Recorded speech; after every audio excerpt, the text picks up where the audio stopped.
So you get to Turkey, right? You escape prosecution. What were your first steps, right, to establishing a new life? In Turkey, it's interesting, right? First time in Turkey, here's the thing. Uyghurs are Turks. Mm-hmm. And many people don't know. That's why we call it East Turkestan, right? Stan means, it's like, you call Netherlands, right? Yes. Ireland, right? Right. Comes from the England, for example, Right. is land, right? So Stan is I think it's a Farsi. It's a Iranian word. Means like people of the place, right? So Turkestan is People of Turkey. Turkland, for Right. example. It's not, instead of England, it's Turkland, Right. So East Turkestan is East Turkland, right? Yeah. So Vast Turkestan is Vast Turkland. So where is Vast Turkestan? So now, Vast Turkestan is, after Soviet Union collapse, you have this Uzbekistan. Obviously, Uyghurs are, I believe, sorry, my Uzbek friends, I don't care if you hate me or not. I don't think there's difference between Uyghurs and Uzbeks. I think we're the same people, like literally the same. And sometimes I'm like, why can't we just unite it? Like we're same people, right? We're calling a different nation, but many people would agree and disagree, but that's what I believe, right? So once Soviet Union dissolved, you have Kazakhstan, Kyrgyzstan, Uzbekistan, Turkmenistan, Azerbaijan. All these countries are Turkestan. They're Turkic people, and their root are very from the same root. And indeed, my dad was born in Altay. That's why my last name is Altay. And now, if you look at the literature, Turks, I think, started from those region, right? Then they kind of migrated. They fought. Yeah. They migrated all the way through Central Asia to Anatolia. Then Balkans, at some point, they created like, Seljuks and Osman, which is Ottoman Empire, things like that. So we were the one who left in Central Asia. So the current Turkey is the one who kind of migrated to there and mixed up with people in there. Interesting. So this is like, when you say Turk, I don't think it's a particular gene. I think it's a culture. It's the way of life. Is people have very similar custom and a tradition. But if you look at the Turks in Central Asia, some of them look like Mongolians, some of them look like you. Yeah. Literally. Right. So it's like literally in my classroom when I was in elementary school, I have the guy who is like very dark skinned and call himself Uyghur, and I have a person look like exactly like Chinese, call herself Uyghur, and I have a guy who's like blonde hair, blue eye, and calling himself Uyghur. It's like so crazy. Anyway, Yeah. so it's not like it's not a pure gene identity. It's just like a Central Asia's melting pot, right? So, with that being said, we have very similar culture, and our language is almost the same. It's not almost the same. I would say 60%. So it took me 6 months to learn Turkish in a fluent Turkish way. So first time you come to Turkey, and also not in place like villages, you came to freaking Istanbul. Right. Istanbul was Constantinople at some point, right? And then become Istanbul. I'm sorry for people disagree with me, but my personal opinion, I think if the world is one country and it should have one capital city, I think Istanbul is one of the greatest candidate. Yeah. Lots of history. Not for nationalistic reason. It's not for like a Turkic or Muslim reason. It's just so beautiful. Yeah. That place is in hallucinating. It's like crazy. Huh. So I'm in Istanbul. I speak Turkish, and then I learned Turkish, like a local Turkish in there. And the thing is this, right? I was from 2 to 6 years old. I stayed in Beijing, so my first language is actually Chinese. So before even speaking Uyghur, I was speaking Chinese. So much Chinese is like fluent, Right. native.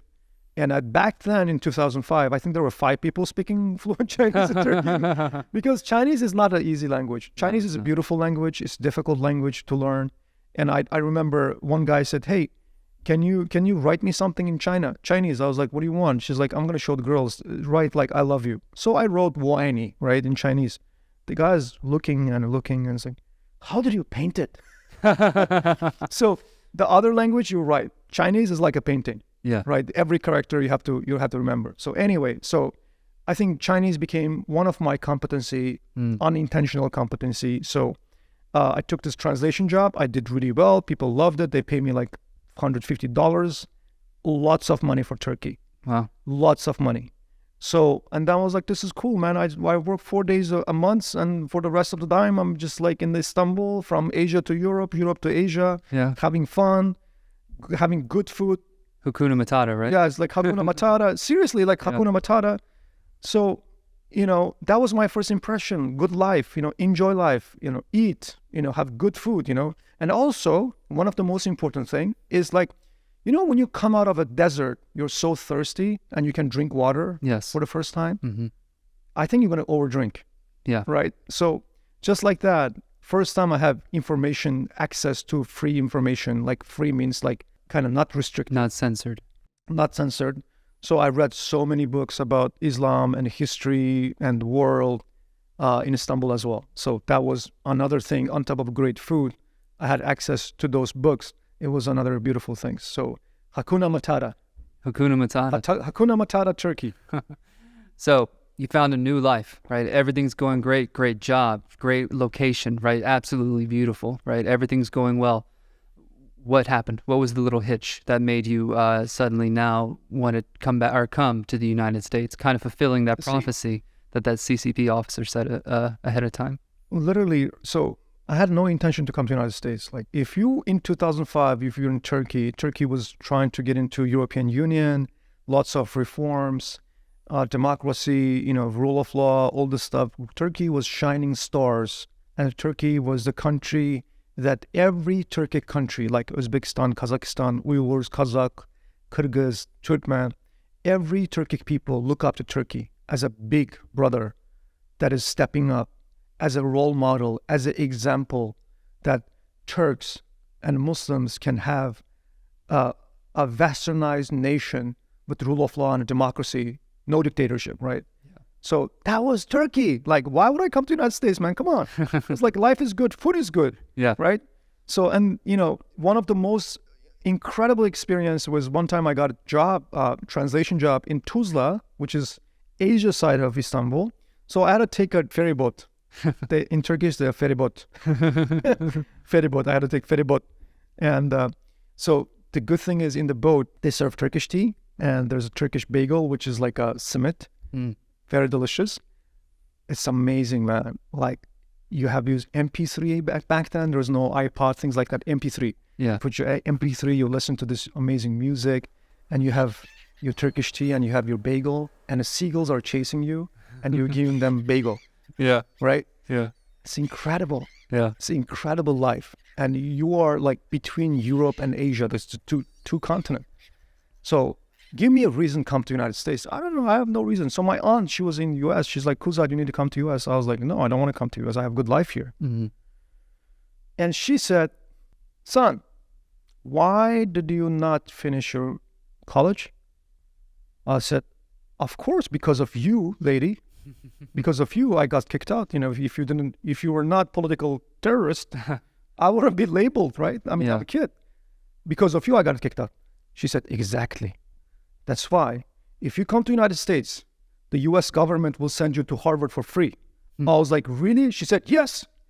I was like, damn, how do I do it? She said, you need to first get refugee status. Yeah. And once you get refugee status, we're going to start your process. I was like, okay. So I went to Ankara. There was a UNHCR office, a refugee office. So I applied there. The process took approximately 2 years. 2 years. Wow. 2 years. And finally we passed interview, all the stuff. And our final interview was with a U.S. immigration officer who came to Istanbul in a place called Shishli. We had an interview. They gave us a piece of paper with me, my wife, my son. But back then he was a few months old. And I came to United States with no passport, with paper. Wow. Paper. The paper is like a travel document. Yeah. So the police comes to the Atatürk Airport in Istanbul and takes you through the gates because we're special. We travel. I got the document. Yeah. So it was after like 20 months or something. I don't know. We came to JFK Airport, and I was so overwhelmed. But in my life, I've never seen that much AC. It was frozen. I got sick. Yeah, it's Like, that cold. why Americans use that much? What the hell is wrong with you guys? You know, the rest of the world is normal. Like, if the weather is hot, it's supposed to be hot, man. Yeah. It was so cold. I was freezing. And I see people are traveling with pajamas, like things like that. What the hell is this? Where is the America that I saw in the Home Alone, you know?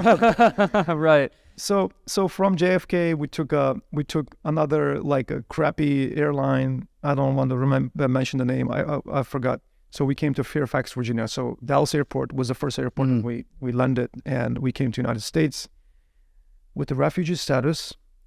My English vocabulary that time was yes, no, 1, 2, 3. That's how much English that I spoke. Right. I mean, obviously I didn't speak English at the time.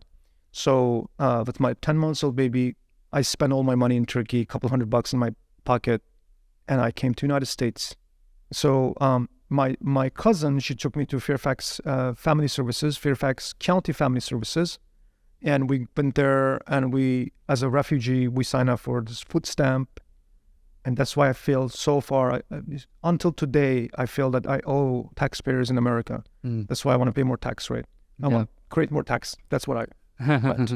Right. So I got food stamp, I got EBT. EBT is electronic benefit, whatever. Like, you have a card that literally you can spend, which is like, literally tells that you have no money, you're poor.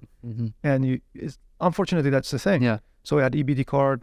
They gave me, like, they wrote a check for $800 a month, Fairfax County, for the benefit, Medicaid for my family. So that was a help that I got. And my social worker, her name was Sonia Stavko. I'm not sure if she's still there. A great woman. She was very helpful. She said, you need to learn English. I was like, of course, great. I want to learn English. Where do I learn? She said, you need to go to Fairfax County Adult Community Public School to learn ESL. I was like, okay. So she signed me up. She said, this day is orientation day. It was, I think, the assessment day that they want to assess how much English you speak so they can put you in the classroom. So I went to this Wilson Center in Fairfax. No, it's in Falls Church, 7 Corner Falls Church. I think it's on top of Korean Community Center, something like that. And I went on top, very old building. I still, once in a while, visit that building to just have this nostalgic feelings, right, moments. So I was there, and I think she was a volunteer, very, very, it's like she was like a grandma, right? She's a very sweet lady. She's like, what's your name? I said, my name is Kuzzat. She said, did you like Virginia? I said, yes. She said, how is Virginia? I looked at outside. Green. She said, good. So that was the assessment. Yeah, definitely. So after that assessment, she put me in a class called High Beginning. From High Beginning, I was learning English like crazy. I jumped into, I believe, High Advance. Her name was Elisa Nino. She was an amazing woman teaching English. She was very good. And after that, I went to post-advanced class, which my teacher was Tom Bello. A great man teaching English. Listen, later on I found out he was not doing for money. He lives in Vienna. He has big mansion. Like, why the hell he's teaching this poor freaking refugees? It's not about money, man. Anyway. So this guy comes every day with passion in teaching English. And one day he said, Kuzzat, come here. I was like, what? He said, you seem like a very hardworking man. Let me tell you something. Listen, repeat after me. When you say repeat after me in Muslims, it was like, repeat after me. Like, anyway, people got my joke. People got my joke. But he said, repeat after me. And he said, more English, more money. And he said, repeat. I said, more English, more money. He said, say this again, more English, more money. So I said, more English, more money. So the thing that I've learned from him is, if money is here's the thing, right? You would say more English, more success per se, right? So not only money. Money is one of the factors for success, but it could be achievement in life, right? And English was the bridge in the United States to get there, right? One of the fundamentals. So I remember that. So uh, uh, obviously speaking good English was one of my highest goal for all freaking immigrants like me. You know, more English, more money. Remember that you have to speak as good as somebody who was born in the and grew up in the United States. Even better if you could. That is gonna, excel your life, right? So I've read so many books. I was recording myself with the videos and learning as much as I could. So I don't think I have amazing, crazy English, but my English is not bad. But the thing is, it helped me to find a better job.